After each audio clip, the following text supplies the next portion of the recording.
Hello and welcome to another episode of the Tip Balls Podcast. I am your host, Sam Randazzo, and I am joined by my goggle-clad co-host. To my right, it is the one and only Uncle Sam.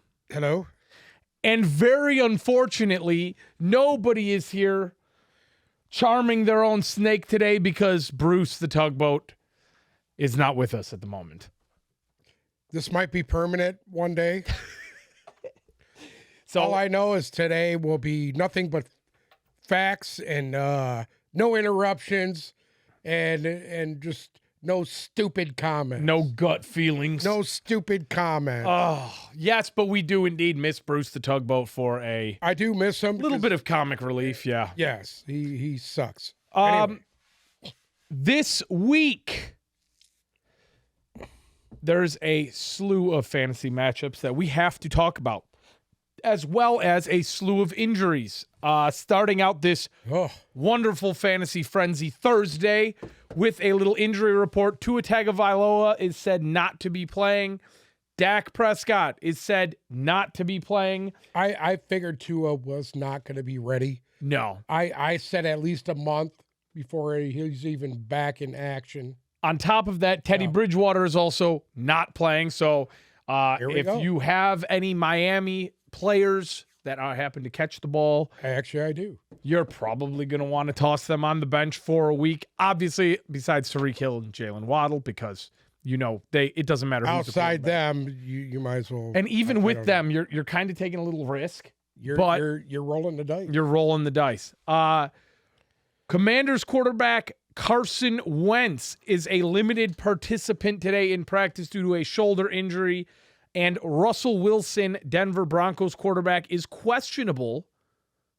They said he had a procedure. He had his little procedure done on his thumb after the Thursday night game. It's right now, from what it's sounding like, he's extremely day-to-day.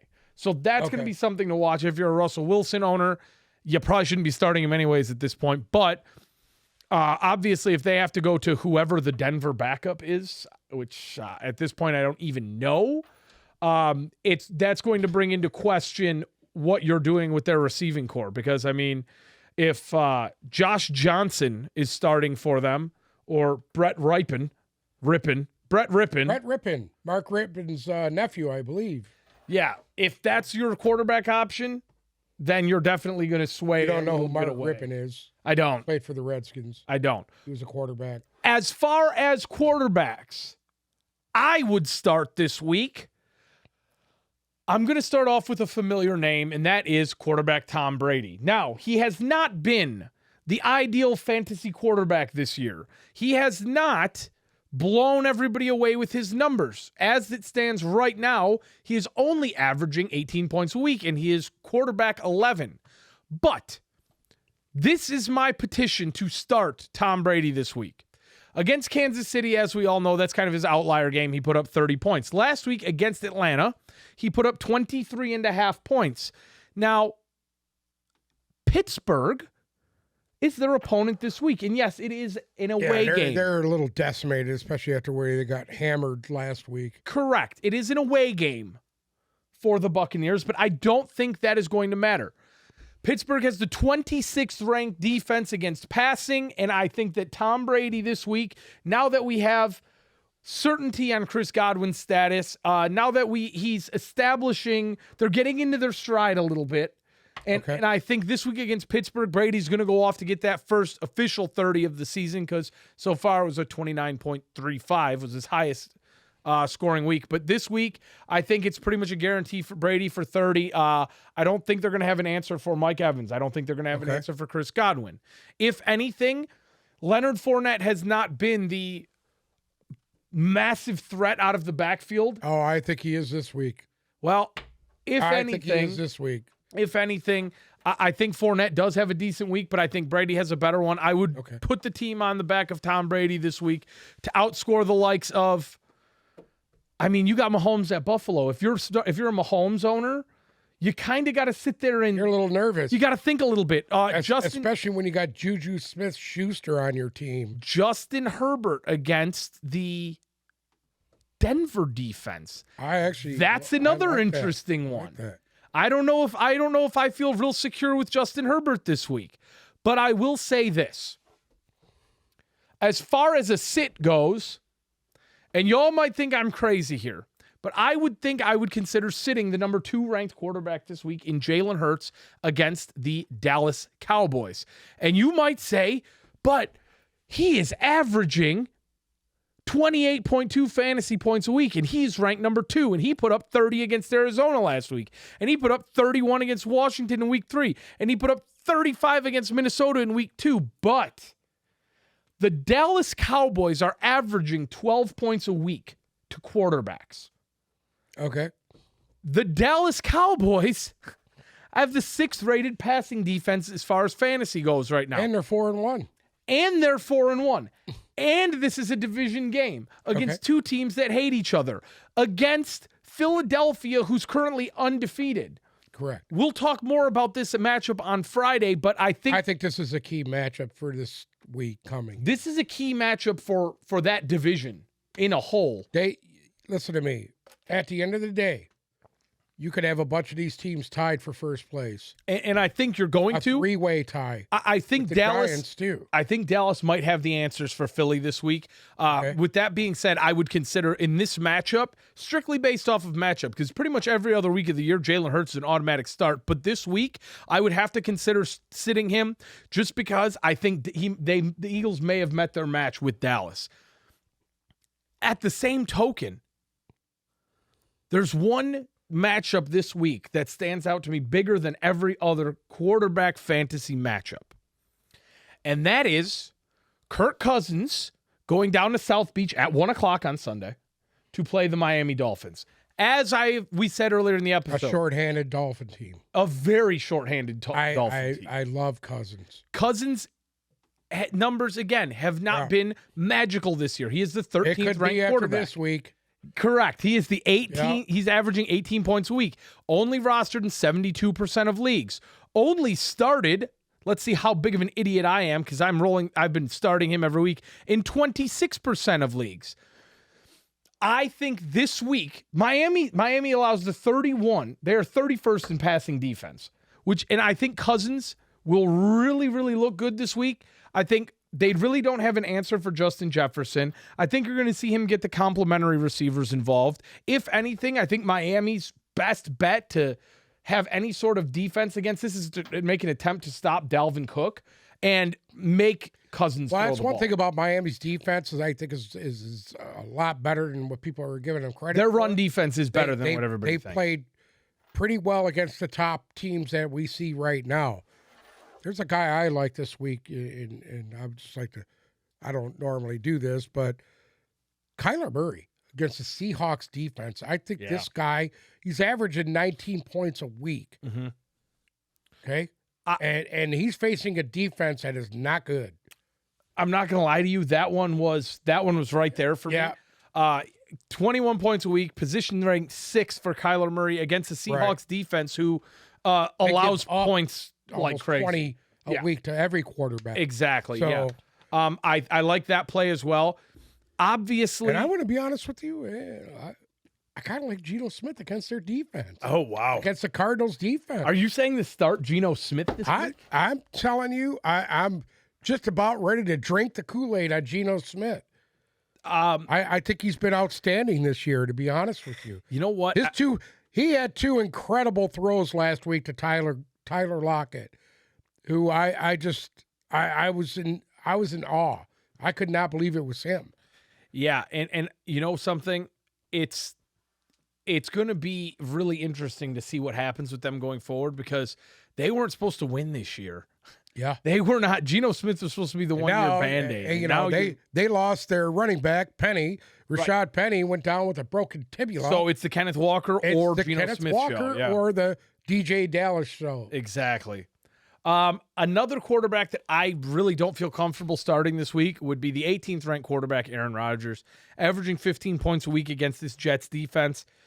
Well, I'm hoping to God that him and the ghost of Randall Cobb do real good this week. Riding. I had to pick up Randall Cobb as a backup plan, and I hope to God he does well this week. Well, I think against the Jets looked really good last week. They're coming off of a big win. They're hot right now.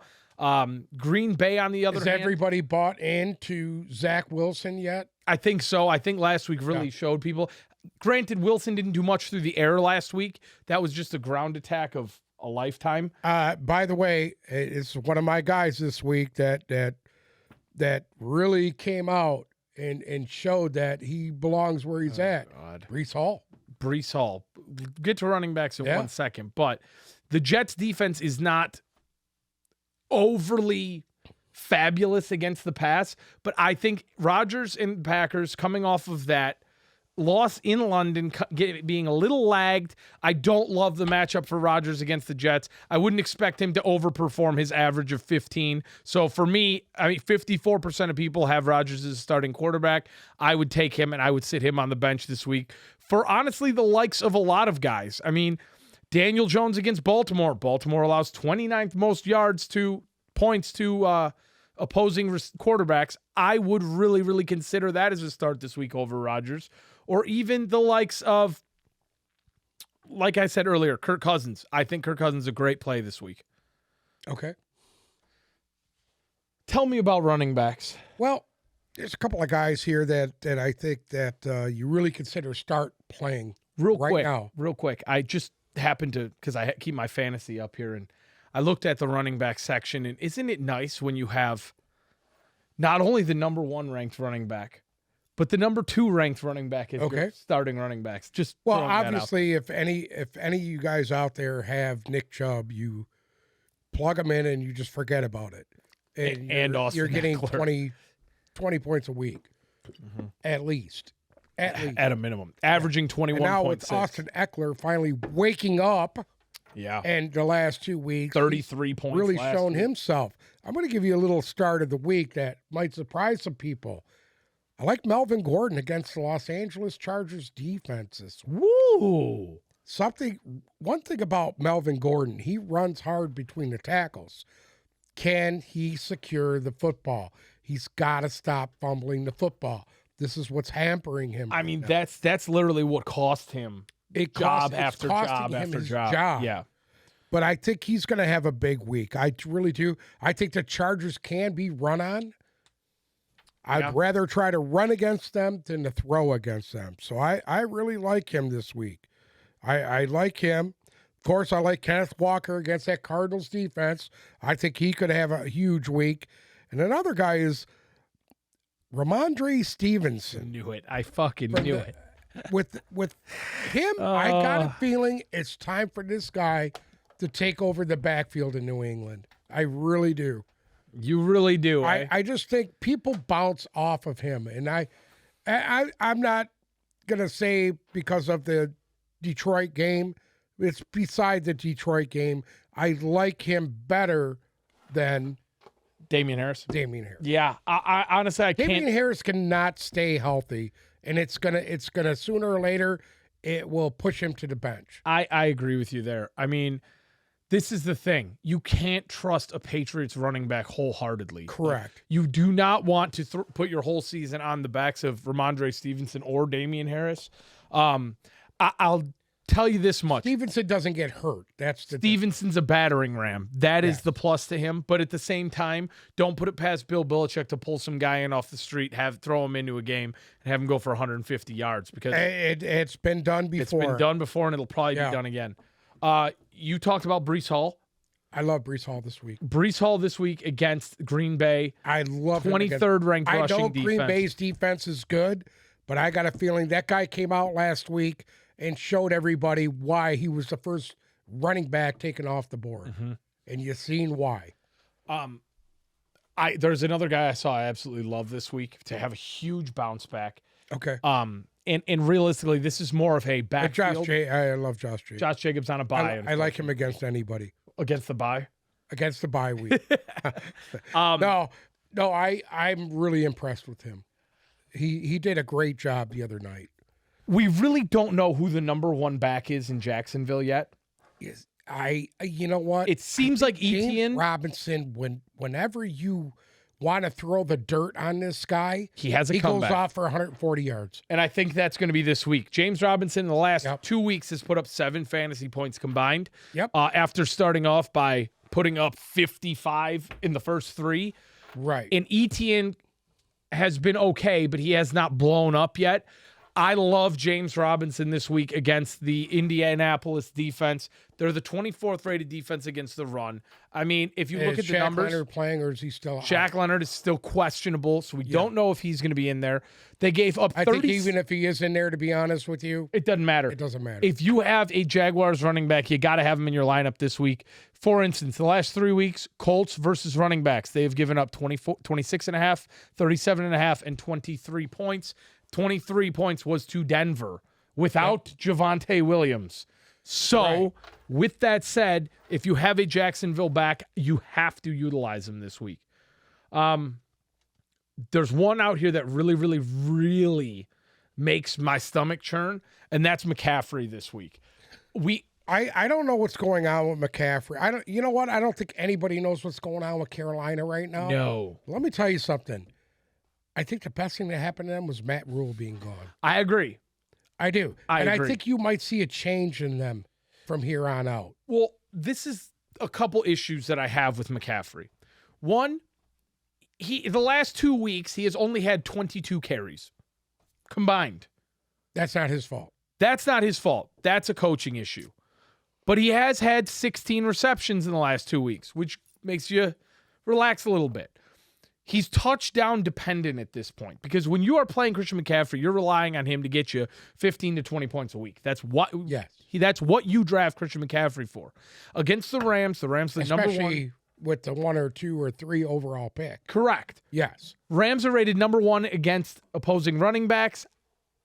That coupled with we don't know what the Panthers offense is going to look like, coupled with we don't know if the Panthers are trying to trade him. The rumor out there is that he's being shipped. I have a very uneasy feeling about McCaffrey this week against the Rams. Again, bye weeks are kicking in. Again, you have a huge amount of draft capital invested in him, so you got to kind of play him, but that one makes me nervous. Another one that makes me nervous. Actually, there's 2 more. Okay. Do you have any sits? I have one sit that you can take this to the house. Hit me. I want to see if we're on the same page. Najee Harris against the Tampa Bay defense. I would sit him. I would not play him. Tampa is very good against the run. No team has been able to run it down their throat yet. What the fuck is going on with Najee Harris? I love Najee Harris. I love him. I own him in a couple of my leagues, and I just do not like him against that Tampa he hasn't been defense. good all year. I mean, I just don't like him against it's Tampa awful. defense. It's awful. When you drafted Najee Harris, you were expecting a top 5 running back season out of him. Here's the thing, though. He's currently 30. When you don't have a threat offensively, you don't have a threat to go downfield. They're going to put 9 guys in the box and say, "Go ahead and beat us." Yeah, and that's exactly what Tampa's going to do. It's awful. You know what? I didn't put Najee Harris in my sits this week because I've got one of those little superstitions going on for some reason, and I don't know why. But I think Najee Harris could surprise people this week. Possible. If there's a passing threat, with Mitch Trubisky, there was no passing threat. No. He wasn't going to go downfield. We already knew this. Correct. Now, Kenny Pickett, on the other hand, the guy threw for 327 yards last that's week. what I'm saying. If they as long as he doesn't turn the ball over and their offensive line can open up some holes, which I you know what, against a different team in a different week, I would say play him. But I just Tampa's defense is so good against the run. Well, that's the problem. There's another one that I really don't like this week, and that's Clyde Edwards-Helaire. I don't know if the Chiefs just have so many people to make plays, so many running backs. I mean, we saw McKinnon get carries last week. Pacheco's usage went way down last week, but they're playing Buffalo this week. Edwards-Helaire had 20 carries against Tampa Bay for 100 yards and a touchdown, and then against Vegas, he had 9 carries for 15. You can't trust this guy. I get it. He's rated running back 10. I get it. He averages 15 points a week. It seems like every time you're ready to write off Edwards-Helaire, they do something to bring him back. Or every time you're ready to say, you know what, I'm starting this guy the rest of the year. He's a must start. He goes out and puts up a 4 or a 5 for a couple weeks. I don't like him against Buffalo. I don't like him in general. Like him, period. Yeah, it's a very wary situation for him week to week. I don't love that. And another one that I absolutely don't like this week is Miles Sanders against Dallas. I don't like any of Philly's offense against Dallas this week. Okay. I don't. But Miles Sanders ranked running back 12, averaging 14 points a week, going up against the second-ranked run defense. And again, Miles Sanders, another one of those guys, 17 against Detroit in week 1, 10 against Minnesota, 4 in week 3, 30 in week 4, 7 in week 5. I think he's all over the place. He's all over the board, and I wouldn't be surprised to see him put up another 5, 6, or 7 this week against Dallas going into the bye, and then come out in week 8 against Pittsburgh and put up a 30. Right. You know what I mean? I really, he makes me uneasy this week, but there's a running back out there that I'm kind of be interested in adding if I had the roster spot. And that was, if you have J.D. McKissic out there, he's owned in 42% of leagues. And we're kind of watching. At what point does Antonio Gibson lose his job? Well, we're watching the Antonio Gibson situation implode. Is essentially what we're doing. I agree with that. And by the way, he is another one of my sits this week. I don't like him against Chicago's defense. I just don't like him, period. Yeah. Now that you're trying to bring this other Brian Robinson in, now you're bringing him into the picture. You got 3 guys there, and you don't know who they really like. McKissic's probably your best bet just because he's a third down back. Well, McKissic is dead nuts consistent. Week 1, 6.3. Week 2, 9.8. Week 3, 7. Week 4, 7.1. Week 5, 7.2.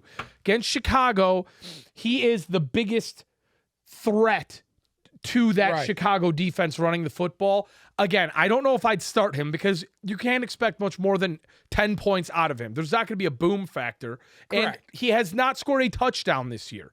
So he's averaging 8 points a week without the touchdown. If somehow they're kind of in disarray right now. Yes. Washington is in disarray.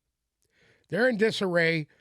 I don't think they know their identity yet. Wentz is doing a great job spreading the ball around, but they haven't been able to run the ball at all this year. No, they have not. They've been bad. And I think that Antonio Gibson's really wearing out his welcome with a lot of people. I think you can go ahead. You know, in a contract year, you think a guy would be. Yeah, and you know what? I don't know if it's him. I don't know if it's the offensive line. I don't know if it's the play calling. I don't know if it's a combination of everything. He's looking to get dumped. But I like the ad of J.D. McKissic just to stash him and see what happens. Again, only owned in 42% of leagues. I think he'd be a good pickup.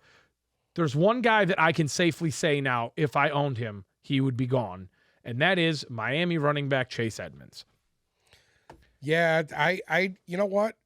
That's another team that the running back situation is just all over the place. Yeah. How do you even take a Dolphins back? He got 1 carry last week for 1 yard. Come on. And his usage has not been fabulous. His best game of the year was a 15-point game against Buffalo where he got 2 touchdowns.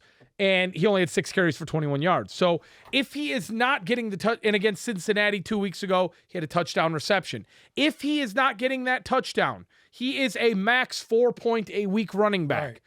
Right. Now he's not even getting carries. They have given the running back role completely and wholeheartedly, it seems like, to Raheem Mostert. I think you can ride with that. And it's not a bad thing. I like Mostert better than the rest of these guys. So do I. I think talent-wise, he's a little bit better than Chase Edmonds. I was a Chase Edmonds believer to start out the year. I can. Here's to say about Chase Edmonds. Chase Edmonds can't run in between the tackles. No. That's an issue. No, he can't. If you wanted to play third down back, go ahead. Another guy that I think it's time to give up on. Okay. Darrell Henderson. I don't know what's going on with LA, period. No. And I really don't care. And I hope they all do bad. I mean, especially Matt Stafford. The writing's on the wall in the numbers. Week 1 against Buffalo, 13 carries, 5 receptions. Week 2 against Atlanta, 10 carries, no receptions. Week 3 against Arizona, 4 carries. They're not committed to running the football because their offensive line is atrocious. So there's really not much they can do. I mean, we just had a trade today in our league that blew me away. Okay. Cam Akers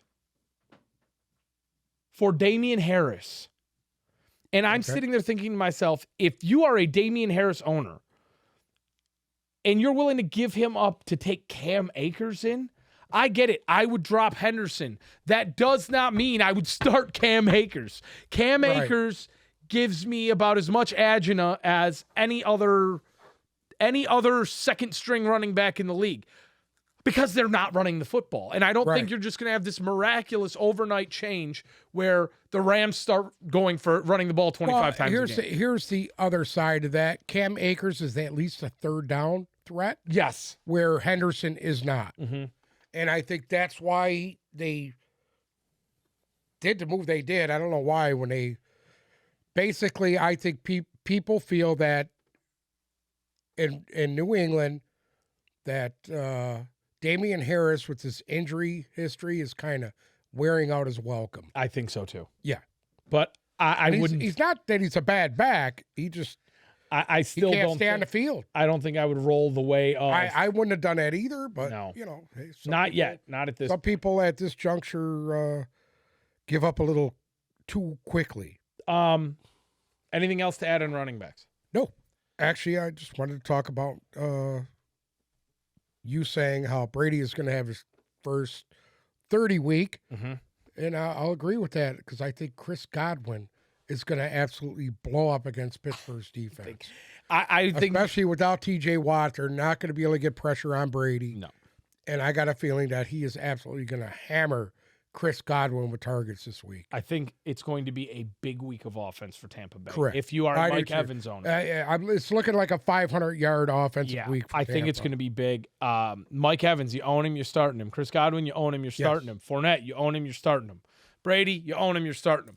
This is going to be absolutely. And Gabriel Davis is another guy, I think.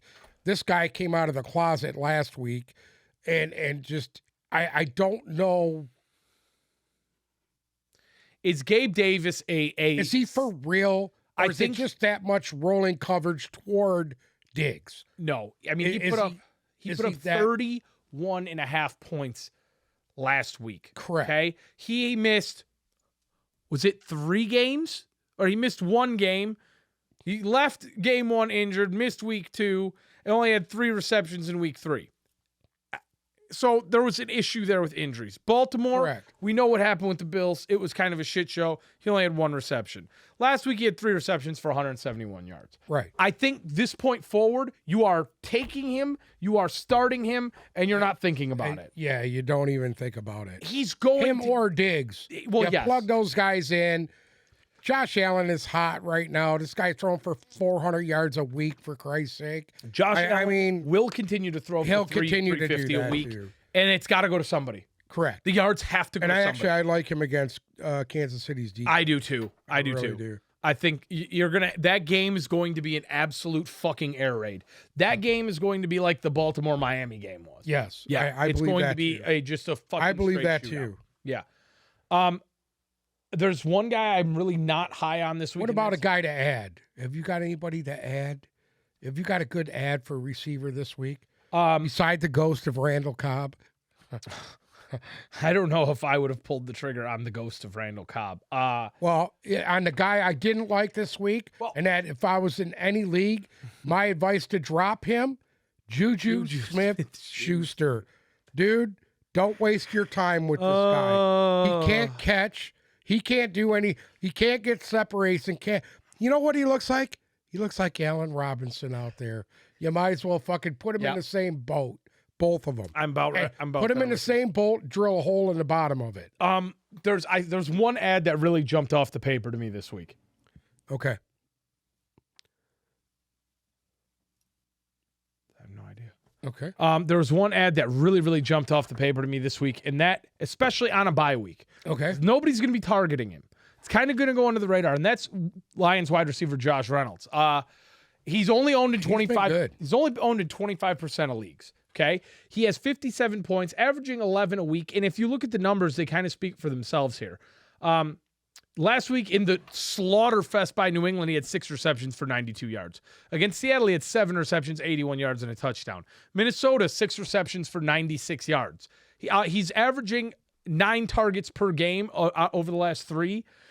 That's without St. Brown being in there. That is without St. Brown being in there. But I think Reynolds has established himself now as he's the clear number option. 2. Correct. Yeah. I don't think Chark's really much of a threat to him anymore, and I don't think the combination of Quentin Cephas and Tom Kennedy is really going to impact his numbers. I think going forward, he is a 12-point-a-week wide receiver, and if you need a guy to flex, he's there. He's sitting there in 75% of leagues. It's frustrating how we're digging and digging and digging for wide receivers in fantasy because there's really nothing out there beside the top 5 guys. It's just a cluster of crossing your fingers. You're going to fucking go crazy right now. Okay. I would add Corey Davis. Okay. And Corey Davis is getting the looks with Zach Wilson. Well, they didn't throw the ball last week. They didn't really throw the ball last week. And Corey Davis still had 4 receptions for 50 yards. Before he was back, 5 receptions, 74 yards, touchdown. 2 receptions, 27. 2 receptions, 83, and a touchdown. He's getting at least 5-6 targets a game. Correct. He's turning a couple of those into he's big getting play. more targets than the rest of these guys are. Right. He's their number 1 target. And because here's the bad part about bringing a guy like Zach Wilson back. I had Garrett Wilson, who did very well the first 3 weeks. And since basically Zach Wilson has been back, he's put up a 5. He only caught 2 passes. He caught 3 passes last week against Miami for 4.2. That's not going to cut it. You got a guy who you brought in to this team. And I get it. There's a lot of guys there to throw to. And not everybody's going to be happy about it, but I think the Jets need to figure something out. You don't waste a high draft pick on a very talented receiver and not throw him the football. Well, and don't tell me that Corey Davis is better than Garrett Wilson, because Garrett Wilson's better than him, better than Corey Davis when he was drafted. Stop. I got some more unfortunate news for you. Yes. My big sit of the week is New Orleans wide receiver Chris Olave. Chris Olave? Olave. Is he still questionable? Still questionable. Okay. He was limited in practice all week so far. It's only Wednesday, Okay. But he's currently rated 9, averaging 14 points a week. He's playing Cincinnati this week, which I'll be honest with you, I don't love that matchup. They only average, they're fifth in receiver defense in fantasy. I don't love the matchup. You're not going to see the Taysom fucking Hill. I'll say this about Chris Olave that people don't realize. Whoever's in there, It doesn't matter. it doesn't matter who's quarterback. I agree with He's that. going to put a point. He will put up 15 a week. The thing is he going to be able to play? The injury. And I don't dismiss him against any defense because he's such a good route runner. The injury He's open. coupled with Cincinnati's defense makes me wary about him this week. Not saying I don't know if I would sit him, but it makes me on the verge. wary. If he can't, he's past the protocol. It's just, is he going to play? Are they going to play him, or are they going to be careful with him and sit him? We just don't know yet. That'll be a game time decision, I think. This is my biggest sit of the week. Okay. Hands down, you sit this guy. Well, you already got mine. Go Who's ahead. yours? Juju Smith-Schuster. That was a cut. Actually, you just cut him. You just get rid of Don't him. sit him, just cut him. Christian Kirk, currently wide receiver 16, averaging 12.5 points a week. He is the number 1 option for the Jaguars. Jaguars are playing Indianapolis this week. What we've seen out of Christian Kirk the last 2 weeks, though, was against Philly. He had 2 receptions for 60 yards. And he was targeted 9 times and only had 2 catches. Against Houston last week, he had 1 reception for 11 yards. He was targeted 3 times. He has gotten just 8.5 points, 9 points in the last 2 weeks. That doesn't spell well for me.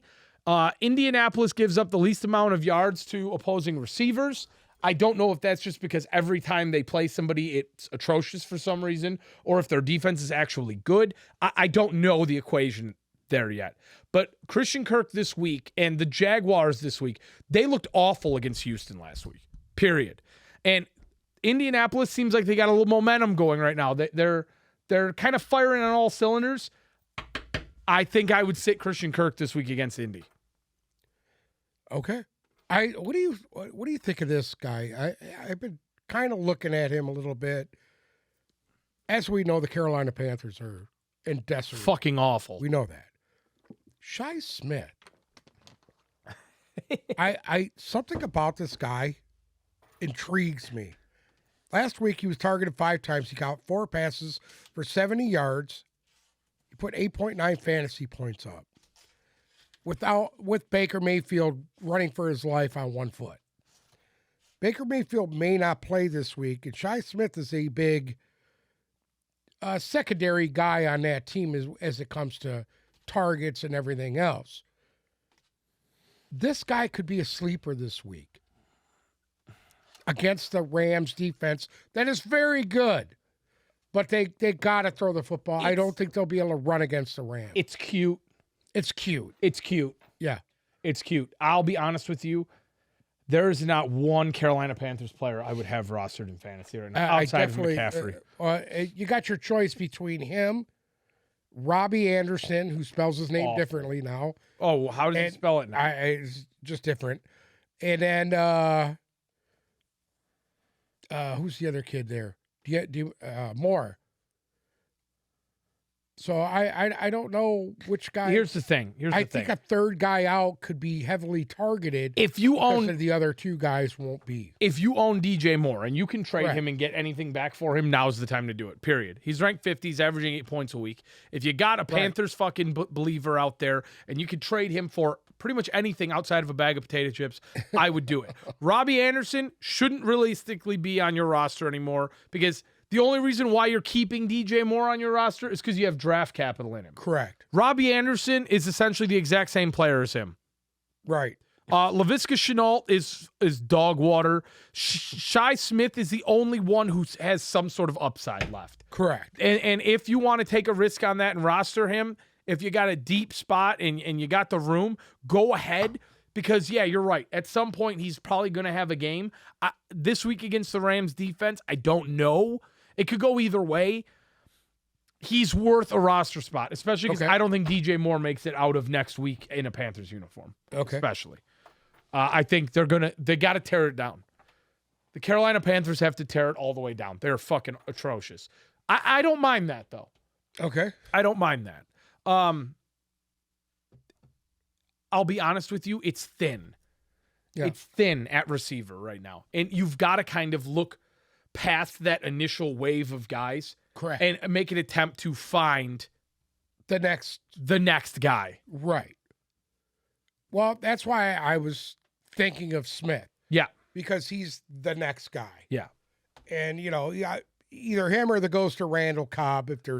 If you're playing in a 14-team league like we do, there's not much left out there on the waiver wire except for Juju Smith-Schuster. And if you want to do that to yourself, go right ahead. Yeah, just go bang your head against the wall. Correct. Tight ends. Let's talk about tight ends. This is interesting here. There's 2 guys that stick out to me that I need to talk about real quick.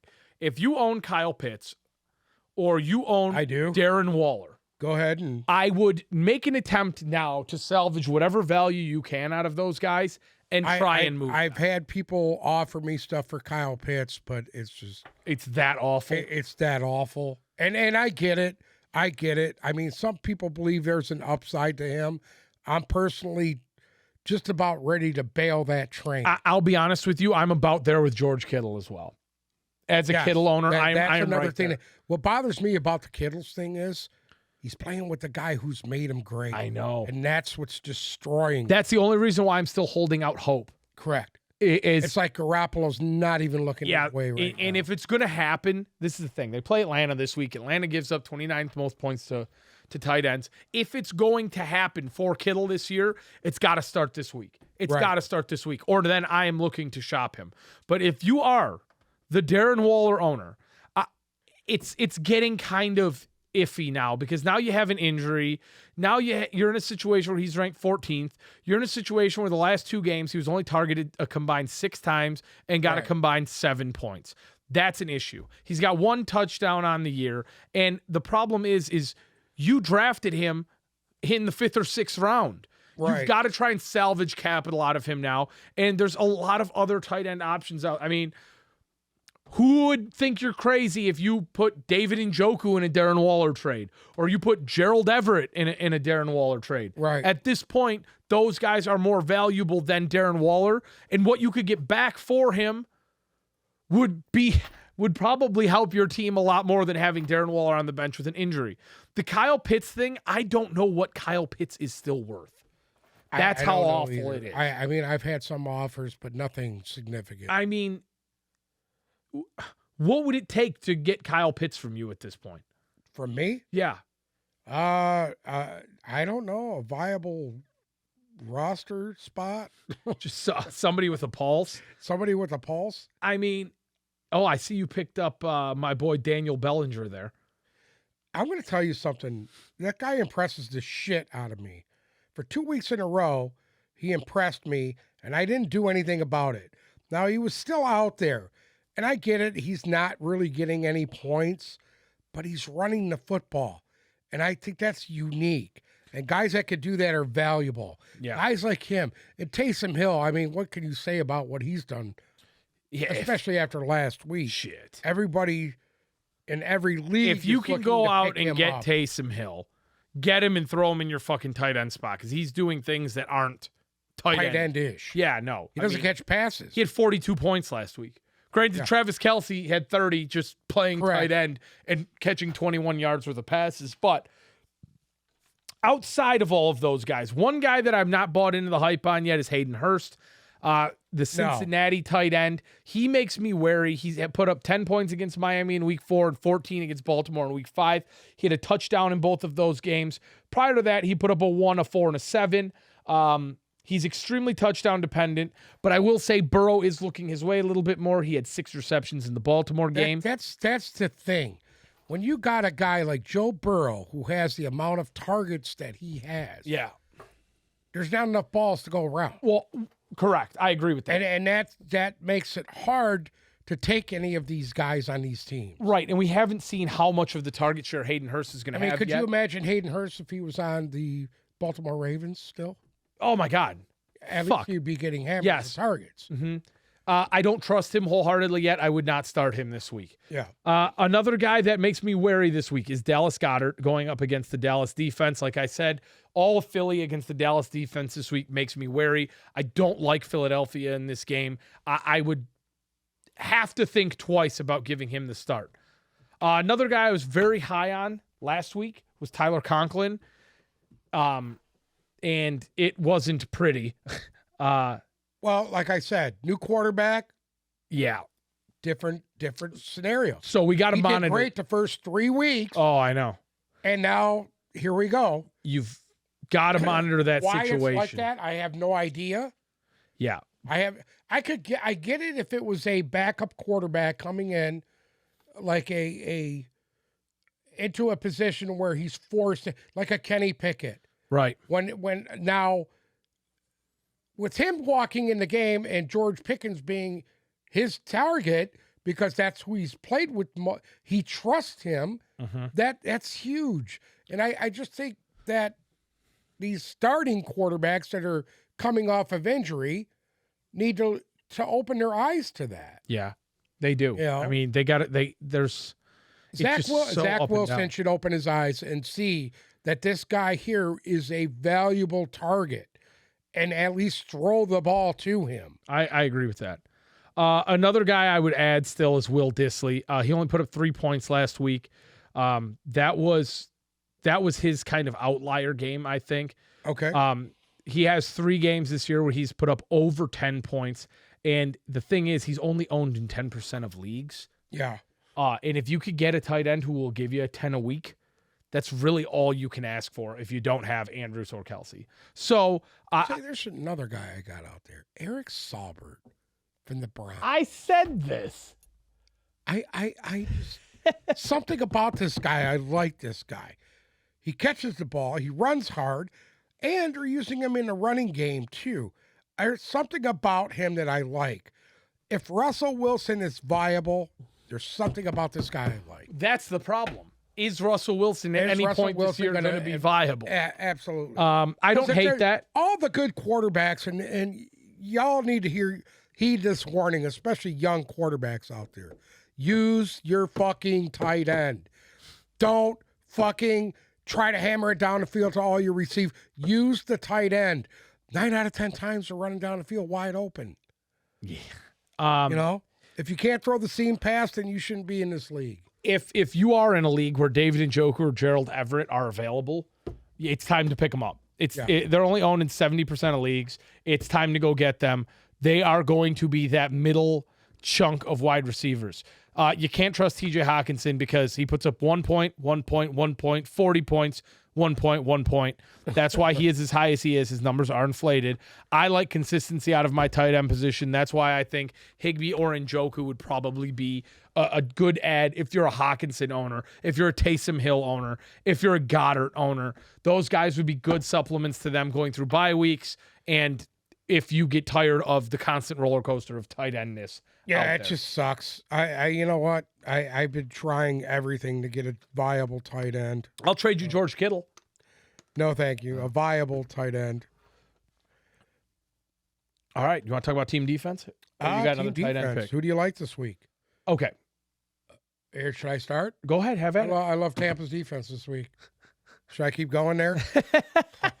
I love Tampa's you can love Tampa's defense. Hey, I'm going to tell you what else the defense I like that I think is a little underrated, that I think they deserve a little more credit than they're getting, and that's the New York Jets. Who would ever think that I would say Gang Green might be back? They get the turnovers. They do what they have to do, and I've been impressed with them from the last couple of weeks. I mean, they're giving up a lot of points, but they're still very, very good. I'll tell you, there's one that I absolutely hate, and two that I really, really like. Okay. I hate New England's defense this week against Cleveland. Cleveland will run the ball for 150 yards against anybody. Cleveland will get 2 or 3 touchdowns on the ground. The Patriots are ranked 7th. I'm aware. Defense. I'm aware. I can't stand that matchup. I just don't think the Patriots have enough. You have to remember the Patriots' defensive numbers are really inflated right now due to last week. Okay. Cleveland has shown me, Nick Chubb has shown me, and partially Kareem Hunt has shown me they're going to run the ball for 150 yards against anybody. It doesn't matter who they play. Right. So I don't love the Patriots defense this week. I think they're going to get gashed in the running game. I think they're going to have a little fall off from last week's big win over the Lions. 2 that I really, really like. I love the Bengals against New Orleans. I don't see New Orleans doing what they did last week. The Bengals, after that 2-point fucking late loss to Baltimore, they need a bounce back game. I think they'll get it against New Orleans. I just don't think they're going to allow what happened last week to happen again. And another one that I'm a big fan of this week, I like the Jaguars against Indianapolis. I like the Jaguars D. I do too. And we don't know if Jonathan Taylor is going to be ready to go or not. Right.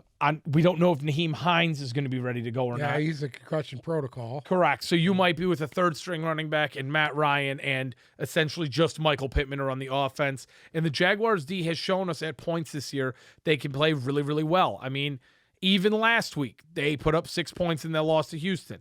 They put up 6 points against Philly. 9, 19, and 6.